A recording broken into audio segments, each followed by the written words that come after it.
Ladies and gentlemen, welcome back to the final New Japan Cup report for 2023. Now, due to timing and everything, I'm just going to go through the quarterfinals into the semifinals into the final. So, first up, we have Evil versus Mark Davis. Now, if you remember, Mark Davis took in the sub from Will Ospreay being injured. He originally lost to Will Ospreay, but that was Ospreay's pick to keep going in his place. And he did a good job of it. He's had really good matches. Like they've mentioned on commentary, like I've mentioned as well, he is like a modern day Stan Hansen. Great lariats, great look, great physique, just a very good powerhouse with a little bit of that extra differences, I would say. So they had a great match, pretty good story of House of Torture versus United Empire, and then just fighting back and forth.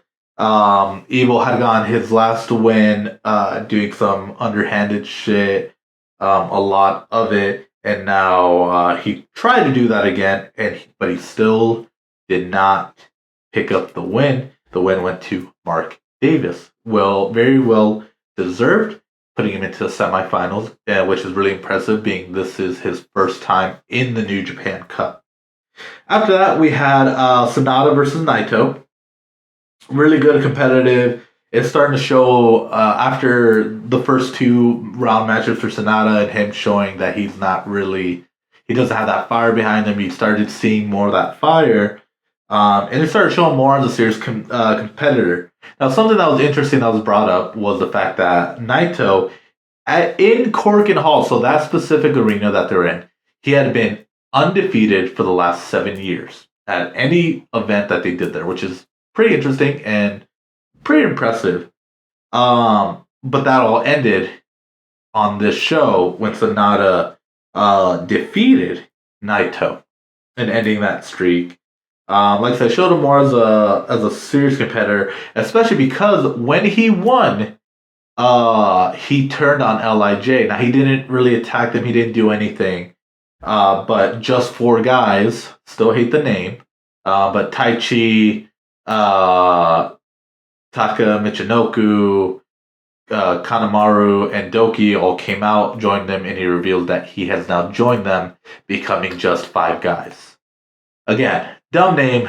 They should get sponsored by Five Guys, if possible. I don't know if they have Five Guys in Japan or not. But we'll figure that out. Maybe I'll put it in editing right above here. We'll see. But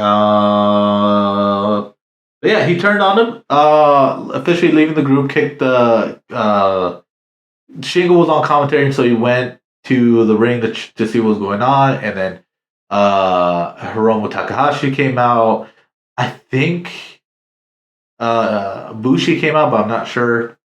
But he kicked them all out of the ring so he could celebrate with his new team. After that, we had Shota versus Finlay. Really good match. It showed how great their stamina is from both men and how much they could really do. Shota, this whole tournament, has shown how well he's improved and how well he's doing. But it was not enough for the freshly turned heel Finlay. Dave Finlay did great. Beat Shota. Not a whole lot of underhandedness, but more of a fight, just like his dad would do. We're seeing that side of him as we're seeing the Finlay side of him now. After that, we have Goto versus Tama Tonga. Now, I did not watch this match, but Tama Tonga did win. And it's a good win for him because he is the never openweight champion. Goto is a multi-time never openweight champion. So it's good for him to have beaten a previous champion. Semifinals. We have Finlay versus Tama Tonga. Good showing from both of them. Tama has really, throughout this tournament and since Wrestle Kingdom, has really been proving that he is one of the top guys in the company, and he is very well deserving of being a top guy in the company. I feel like he's going to hold that never openweight title for a while. Or at least that's what I thought until he lost to David Finlay. One thing that was interesting is both men have made it to the semifinals before, but have never made it to the finals. But now Finlay has made it to the finals of this. Next, you had Mark Davis. Or actually, real quick before that, maybe we'll see. Jay White won the U.S. title, and then went on to win the IWGP title, and then after that, IC and Never Open Weight. We could see Finlay doing a similar route, but maybe starting with the Never Open Weight title, and then moving on to it. Because going back before Jay White, Kenny had won the U.S. title and then the IWGP title. Even Evil won the IC title a long time ago before he won the IWGP. I'm trying to think. AJ, I think, won the IC title before he won the IWGP. And then Finn or Prince Devitt never won the IWGP title. He was the junior heavyweight champion. And I don't think those other titles were around. Well, the IC title was around, I think, around the time he was there. But the U.S. title was not. And I don't know about the Never Open Weight. But this could be a similar kind of trajectory where he wins a singles title and then goes after the main title, especially going into now Mark Davis versus Sonata. Sonata came out with a new look. He dyed his hair black and he shaved off his beard, so he's very clean cut. I did not get to watch this match in full, but from what I did see, it was a really good showing for Mark Davis. Again, proving himself that he can hang in the singles division and the heavyweight division, especially. Because, some guys think they can hang in the heavyweight division with likes of Okada and Naito, and they really can't. But he does a very good job. I wouldn't mind seeing a singles run from him eventually, even on the indie scene or something. If Kyle Fletcher ever gets injured, why not? Let's have him go on. He's been on New Japan Strong. Why not have him have some singles feuds or something? Why not? We'll see it.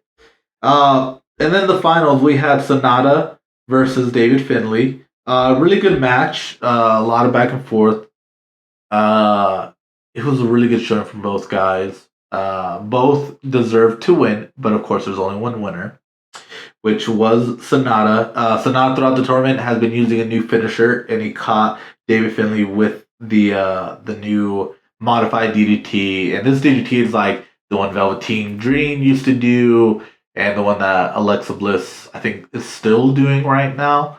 So it's kind of like that Mike Check, Sister Abigail turn into or the reverse STO into a DDT. The better way of explaining it. But after the match, Sonata called out Okada. Sonata did win in his hometown, and they had a pretty good promo. Essentially, Okada calling out Sonata, saying that even though he's changed his look, even though he's changed his alliances, that doesn't mean that he can beat him. So we'll see what happens. I think the matchup is